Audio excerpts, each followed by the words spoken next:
Ils avaient annoncé une mobilisation inédite depuis l'élection de Nicolas Sarkozy en 2007.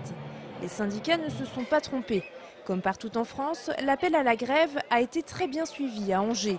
Les manifestants étaient environ 18 000, 40 000 à Nantes et 200 000 dans tout l'Ouest. Il s'agit d'une des plus grandes journées d'action des salariés depuis une vingtaine d'années. Un beau succès pour les syndicats. Le moins qu'on puisse dire, c'est que c'est une manifestation visible, pour reprendre les termes du président de la République.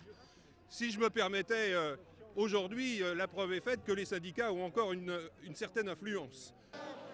La défense de l'emploi, du pouvoir d'achat et des services publics étaient les principaux mots d'ordre de cette journée organisée par l'intersyndicale. C'est un signe fort qu'on voulait donner en direction des entreprises, en direction du patronat et surtout en direction de l'État, puisqu'on est dans le cas d'une crise exceptionnelle et que des réponses doivent être apportées à cette crise, notamment par l'État. Les salariés ne doivent pas faire les frais seuls de la crise, ils ne doivent pas être les oubliés. La grève était interprofessionnelle. Elle a réuni des salariés du public et du privé.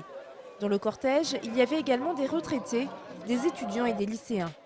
Beaucoup de monde donc pour exprimer une angoisse grandissante face aux conséquences de la crise.